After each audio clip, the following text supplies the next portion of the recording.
Hello students, in this lecture we will see what is Gaussian surface. ठीक है, Gauss's law तो हमने हमारे फर्स्ट लेक्चर में देख लिया है, ये हम पढ़ने वाले हैं आज के लेक्चर में हम गॉसियन सरफेस क्या होता है. ठीक है, बहुत से स्टूडेंट्स को डाउट होता है कि सर गॉसियन सरफेस क्या है. गॉसियन सरफेस को अलग अलग तरीके से इंटरप्रेट करते हैं वो लोग. नहीं, बहुत सिंपल सी चीज़ है गॉसियन सरफेस. आज मैं आपको सिखाऊं, सिर्फ 2 पॉइंट सीखना है, सिर्फ और सिर्फ 2 पॉइंट. सिर्फ 2 पॉइंट हमारा पूरा का पूरा गॉसियन सरफेस का कंसेप्ट एकदम क्लियर. ठीक है, without wasting time let's start. देखते हैं गॉसियन सरफेस क्या होता है. ठीक है, देखो सबसे मेन चीज़ आपको जो समझना है गॉसियन सरफेस के बारे में, ये हमारा सेकंड क्वेश्चन बोल देते हैं हम. ये इसमें हम करने वाले हैं गॉसियन सरफेस के बारे में. ठीक है, गॉसियन सरफेस क्या है वो देखते हैं. ठीक है, गॉसियन सरफेस. अच्छा, गॉसियन सरफेस, गॉस लॉ तो सबको पढ़ा है, सबको पता है गॉस लॉ क्या होता है. ठीक है, सबने पढ़ा भी है गॉस लॉ क्या है. अच्छा, गॉसियन सरफेस सिंपल एक इमेजिनरी सरफेस होता है. एक बात मैं आपको समझाने का ट्राई करता हूँ, देखो ध्यान दो जरा. समझो मैं एक वायर कंसिडर करता हूँ. ठीक है, एक लॉन्ग वायर अगर मैंने कंसिडर किया है. ठीक है, लॉन्ग वायर कंसिडर किया है, तो अगर मुझे इस पॉइंट पे निकालना है इलेक्ट्रिक फील्ड स्ट्रेंथ. क्या निकालना है? Electric field strength. तो ये पॉइंट पे आपका गॉसियन सरफेस आना चाहिए. ठीक है, समझ में आ रहा है? जिस पॉइंट पे आपको इलेक्ट्रिक फील्ड स्ट्रेंथ निकालना होता है उसी पॉइंट पे गॉसियन सरफेस आना चाहिए. कैसे होगा ये? अगर मैं इसका ऑलमोस्ट शेप देखूं तो ये ऑलमोस्ट जो वायर का जो शेप होता है वो ऑलमोस्ट सिलेंड्रिकल शेप होता है. तो गॉसियन सरफेस का शेप भी सिलेंड्रिकल ही आएगा. जो शेप मेन बॉडी का वैसा ही कभी कभी शेप, हर बार ऐसा नहीं बोल रहा हूँ कि हर बार वैसा ही शेप आता है, अलग अलग चीज़ में अलग अलग शेप आता है. ठीक है, तो अगर मैं लॉन्ग वायर कंसिडर करूँ और एक पर्टिकुलर पॉइंट पे मुझे निकालना है इलेक्ट्रिक फील्ड स्ट्रेंथ कितना है, तो यही पॉइंट से आपका जाना चाहिए गॉसियन सरफेस. ठीक है, गॉसियन सरफेस प्रॉपरली इसी पॉइंट पे आना चाहिए. तो ये होगा, समझो ऐसा कुछ आपका गॉसियन सरफेस. ठीक है, तो ऐसा है आपका गॉसियन सरफेस. यहाँ से सिलेमेंट्स जो मेन बॉडी का जो डायग्राम है वैसा ही कुछ होता है, हमेशा नहीं होता वैसे, बट होता है मोस्टली, तो वैसा ही होता है. ठीक है, तो समझो जिस पॉइंट पे आपको इलेक्ट्रिक फील्ड स्ट्रेंथ निकालना था वो पॉइंट प्रॉपरली आना चाहिए गॉसियन सरफेस पे. ठीक है, दिख रहा है? जो रेड कलर से बना रहा हूं मैं, ये है गॉसियन सरफेस, और जो ग्रीन कलर से बनाया है ये है आपका मेन बॉडी. अच्छा, डिस्टिंग्विश कैसे करेंगे कि क्या है गॉसियन सरफेस, क्या मेन बॉडी है? ठीक है, बहुत सिंपल है. मेन बॉडी पे हमेशा चार्ज होता है. ठीक है, मेन बॉडी पे चार्ज होता है, गॉसियन सरफेस पे चार्ज नहीं होता है. ठीक है ना, एकदम सिंपल सी चीज़ है, एकदम सिंपल, कुछ भी हार्ड नहीं है, कुछ भी, बिल्कुल भी हार्ड नहीं, एकदम सिंपल है. गॉसियन सरफेस पे वो पॉइंट आता है जिस पे आपको निकालना है इलेक्ट्रिक इंटेंसिटी. ठीक है, या फिर इलेक्ट्रिक फील्ड स्ट्रेंथ आपको जिस पे निकालना है. समझ में आ रहा है मैं क्या बोल रहा हूँ? एकदम सिंपल सी चीज़ है. तो ये चीज़ आपको समझ में आ गया कि गॉसियन सरफेस है क्या. जो रेड कलर से बना है गॉसियन सरफेस, जो ग्रीन कलर से वो चार्ज बॉडी. ठीक है, चलो और कुछ लेते हैं. समझो हम एज्यूम करते हैं एक सिलेंडर. ठीक है, एक सिलेंडर एज्यूम करते हैं. ठीक है, और ये सिलेंडर समझो चार्ज. ठीक है, ये सिलेंडर चार्ज सिलेंडर है. ये सिलेंडर कैसा है? ये सिलेंडर चार्ज सिलेंडर है. ओके, अगर ये चार्ज सिलेंडर है तो मैं इसके बाहर कहीं पे भी इलेक्ट्रिक फील्ड स्ट्रेंथ निकाल सकता हूँ. ठीक है, अगर मुझे यहाँ पे इलेक्ट्रिक फील्ड स्ट्रेंथ निकालना है तो मेरा ये जो पॉइंट है ये प्रॉपरली गॉसियन सरफेस पे आना चाहिए. ठीक है, ये प्रॉपरली कहाँ पे आना चाहिए? गॉसियन सरफेस पे आना चाहिए. क्योंकि अभी भी जैसे मैंने आपको बताया, जो भी चीज़ पे आपको, जहाँ भी, जो भी पॉइंट पे आपको निकालना होता है इलेक्ट्रिक फील्ड स्ट्रेंथ, वहाँ पे वो पॉइंट से आपका गॉसियन सरफेस जाना ही चाहिए. ठीक है, सिंपल सा चीज़ है, एकदम सिंपल सी चीज़ है.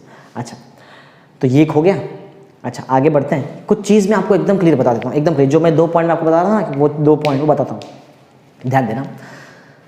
गॉसियन जो सरफेस है ये क्या करता है? ये चीज़ों को आसान कर देता है, मतलब बहुत सिंपल बना देता है हमारा जो कैलकुलेशन, उसको एकदम सिंपल. कैसे सिंपल बनाएगा? आपको 2 पॉइंट माइंड में याद रखना है.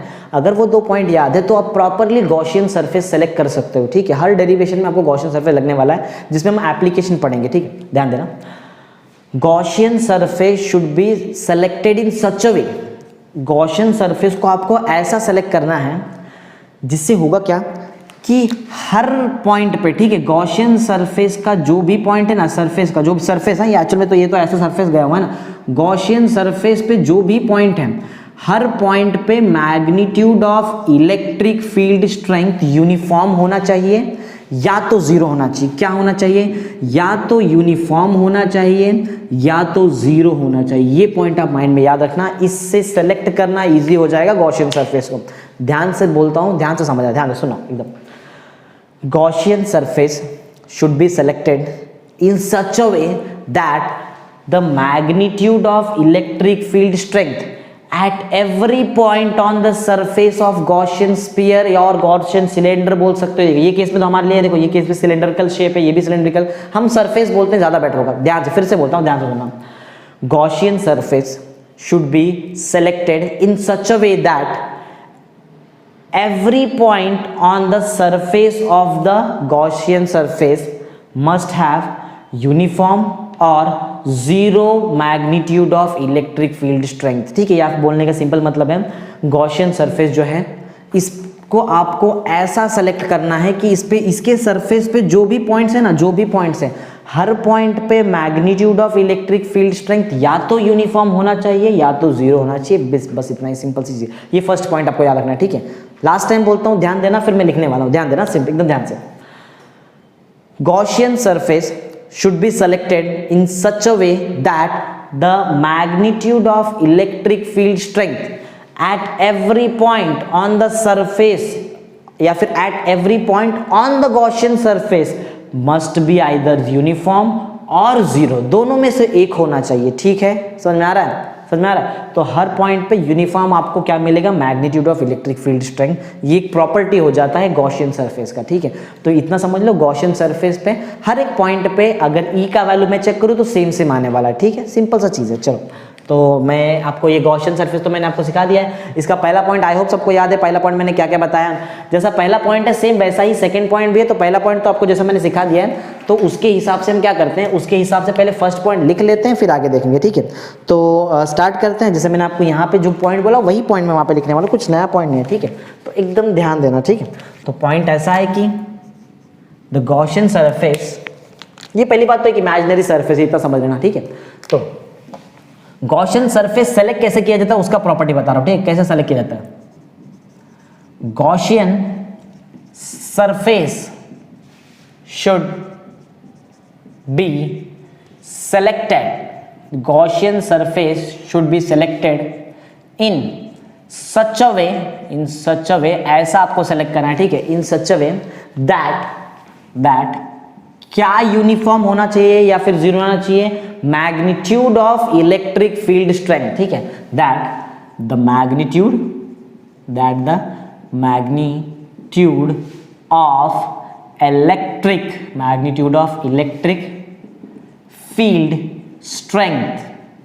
Of electric field strength, electric field strength कहां magnitude of electric field strength? Surface पे। अच्छा, किसका सरफेस पे? गॉसियन सरफेस पे। ठीक है, तो हमने क्या लिखा अभी तक? हमने लिखा है Gaussian surface should be selected in such a way that the magnitude of electric field strength on या फिर magnitude of electric field strength at every point, बताना वो भी तो बहुत जरूरी है, एट एवरी पॉइंट। ठीक है, एट एवरी पॉइंट। अच्छा, एट एवरी पॉइंट कहां पे? At every point on the Gaussian surface. ठीक है, at every point on the Gaussian surface कैसा होना चाहिए? या तो यूनिफॉर्म होना चाहिए या तो जीरो होना चाहिए। ठीक है, on the Gaussian surface must be either क्या होना चाहिए? या तो यूनिफॉर्म होना चाहिए, आइदर यूनिफॉर्म और जीरो। समझ में आ रही चीजें कैसी है? बहुत इजी चीजें सिखाना, बहुत इजी लैंग्वेज में सिखाना, आपको याद भी करा दिया मैंने शायद इस चीज को। ठीक है, पॉइंट सुनना एक बार फिर से। Gaussian surface should be selected in such a way that the magnitude of electric field strength at every point on the Gaussian surface either must be zero और uniform। एकदम सिंपल से पॉइंट है। ठीक है, आगे बढ़ते हैं। एक और ध्यान देना, देखो ये चीज तो मैंने आपको सिखा दिया, दो ही पॉइंट ही है इसमें, सिर्फ दो पॉइंट है। ठीक है, दूसरा पॉइंट मैं आपको बताऊँ। देखो दूसरा पॉइंट क्या है? अगर समझो मैं कोई इस वाले पॉइंट पे अगर मुझे इलेक्ट्रिक फील्ड स्ट्रेंथ निकालना है, तो अगर मैं उसका वेक्टर ड्रॉ करूं तो उसका वेक्टर ऐसा आएगा बाहर, क्योंकि चार्ज से तो बाहर जाता है ना इलेक्ट्रिक फील्ड, और अगर इलेक्ट्रिक फील्ड बाहर जाता है तो इलेक्ट्रिक फील्ड वाला जो वेक्टर है वो भी तो बाहर जाएगा। ठीक है, मीन्स ये केस में क्या हो रहा है? The electric field strength vector is perpendicular to the surface. Gaussian surface को परपेंडिकुलर आता है, लेकिन रुक जाओ, हमेशा ऐसा नहीं होता है, ठीक है। एक बात ध्यान देना, अगर आपका ये दिख रहा है यहाँ पे, वैसे तो देखा जाए तो पूरे बॉडी पे चार्ज है, तो अगर मैं यहां से इलेक्ट्रिक फील्ड स्ट्रेंथ निकालूं ना, देखो ये जो एक्चुअल में देखा जाए तो ये जो सिलिंड्रिकल गॉसियन सरफेस है, इसमें 3 सरफेस है। 3 सरफेस कैसे है जरा ध्यान देना। एक ऊपर वाला सर्कुलर सरफेस दिख रहा है आपको, एक नीचे वाला जो है ये नीचे वाला सर्कुलर सरफेस, ठीक है। एक जो तीसरा सरफेस है वो लैटरल कर्व्ड सरफेस दिख रहा है आपको, ये कर्व्ड सरफेस। 3 सरफेस है, फर्स्ट ऊपर है, ये सेकंड एक नीचे, ठीक है, 3 है। जो सेकंड वाला सरफेस है इस पे जो इलेक्ट्रिक फील्ड का जो वेक्टर है वो परपेंडिकुलर है, लेकिन अगर मैं टॉप वाला जो सरफेस देखूं ना, तो यहां से जो इलेक्ट्रिक फील्ड वेक्टर आएगा वो समझो कैसा आएगा, वो तो समझो यहाँ पे ऐसा कुछ आएगा, ई बार, वैसे सरफेस से बाहर जाता है इलेक्ट्रिक फील्ड वेक्टर ई बार ऐसा। तो ऊपर वाले सरफेस के लिए क्या हो जाता है, ऊपर वाले सरफेस जो अभी यहाँ पे दिख रहा है, तो वैसे देखा जाए तो यहाँ पे इलेक्ट्रिक फील्ड जो वेक्टर है ई बार, ये सरफेस को परपेंडिकुलर है यहाँ पे, और ये केस में यहाँ पे वो सरफेस को पैरेलल आ जा रहा है, ठीक है। वैसे देखो यहाँ पे कंफ्यूजन भी आएगा आपको, अगर आप यहाँ पे सोचेंगे एरिया वेक्टर, अगर आप यहाँ पे सोच लेना तो यहाँ पे कंफ्यूजन भी जनरेट हो जाएगा, ठीक है। एरिया का अगर आप एरिया वेक्टर देखेंगे तो कंफ्यूजन जनरेट, चलो वो कंफ्यूजन मैं आपको क्लियर करता हूँ, जरा ध्यान देना। देखो अगर समझो मैं ये जो कर्व्ड सरफेस एरिया मैंने लिया है, इसका अगर मैं स्मॉल सा एक एलिमेंट लूँ, एक स्मॉल एलिमेंट लूँ, तो ये स्मॉल एलिमेंट तो एरिया हो गया। एरिया के पास एरिया वेक्टर होता है, याद है ना सबको। अच्छा, एरिया के पास अगर एरिया वेक्टर है तो ये एरिया वेक्टर समझो ऐसा कुछ होगा, ds बार बोल देता हूँ। अब देखो अब क्या हो रहा है, अब आपका जो इलेक्ट्रिक फील्ड स्ट्रेंथ वेक्टर है वो एरिया वेक्टर को पैरेलल हो गया है, ठीक है। और अगर मैं यहाँ पे चेक करूँ तो ये आपका एरिया है, ये एरिया वेक्टर ऊपर आएगा, यहाँ से ऐसा कुछ आएगा एरिया वेक्टर, ठीक है। तो ये एरिया वेक्टर जो ds बार है, यहाँ पे समझो 1 बार ले लेते हैं, ये 2 बार ले लेते हैं। हाँ, ये केस में जो इलेक्ट्रिक फील्ड वाला आपका जो वेक्टर, समझो अगर पॉइंट यहाँ पे है तो इलेक्ट्रिक फील्ड वेक्टर आपको यहाँ पे चेक करना पड़ेगा। तो ये केस में electric field vector area vector को परपेंडिकुलर आ जा रहा, मीन्स 2 ऑप्शन अवेलेबल है, ठीक है। या तो एक दूसरे को पैरेलल होंगे या तो एक दूसरे को परपेंडिकुलर होंगे, ये पॉइंट बहुत इंपॉर्टेंट है, ठीक है। अच्छा, ये तो एरिया वेक्टर के साथ हो गया। अगर आप एरिया के साथ चेक करोगे तो एक ही बात है, समझ में आ जाएगा, ठीक है, इतना कोई प्रॉब्लम नहीं। अब ध्यान से सुनना, ठीक है। स्टार्ट जैसे यहाँ पे था, स्टार्ट वैसे यहाँ पे भी है, ध्यान सुनना। Gaussian surface should be selected in such a way, ठीक है, इतना तो पॉइंट यहाँ पे भी आएगा। Gaussian surface should be selected in such a way that the electric field strength vector must be perpendicular, या फिर मस्ट बी आइदर परपेंडिकुलर और parallel to area vector. Simple clear concept, area vector बोलो या फिर area बोलो, बात एक ही हो जाती है। समझ में आ गए पॉइंट? फिर से रिपीट करता हूं, फिर लिखता हूं, ध्यान देना। Gaussian surface should be selected in such a way that the electric field strength vector must be either parallel और परपेंडिकुलर टू एरिया वेक्टर और एरिया। सिंपल, खत्म पॉइंट। चलो लिख लेते हैं जल्दी जल्दी।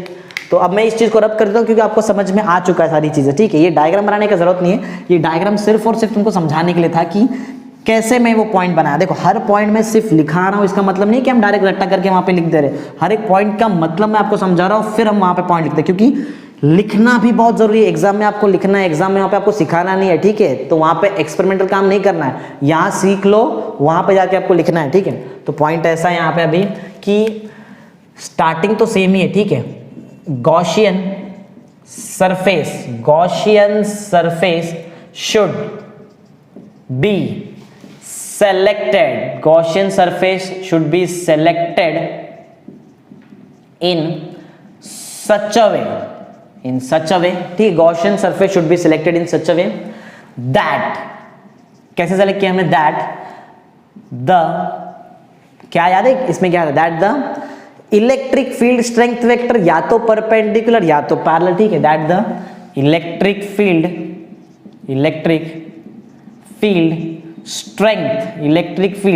स्ट्रेंथ वेक्टर मस्ट बी, कैसा होना चाहिए, मस्ट बी आइदर पैरेलल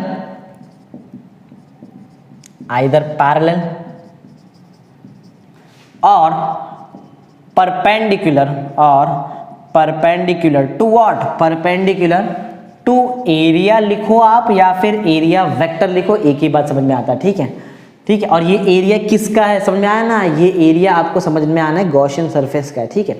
तो आई होप समझ में आ चुका है, 2 ही पॉइंट है इसमें, ठीक है। तो गॉसियन सरफेस वैसे छोटा सा टॉपिक था समझाना, ठीक है, मेरा काम है इसलिए मैंने इस पे क्या कर लिया, मैंने 2 पॉइंट निकाला है मैंने इस चीज़ पे और आपको समझाने का ट्राई किया है कि गॉसियन सरफेस क्या है, ठीक है। इसके ऊपर और रिसर्च वगैरह करो, प्रॉपरली स्टडी करो तो समझ में आ जाएगा, ठीक है। इसका स्क्रीनशॉट ले लो और इसका नोट्स प्रिपेयर करना है आपको, ठीक है, सब चीज़ का नोट्स प्रिपेयर करना है, ओके, ठीक है।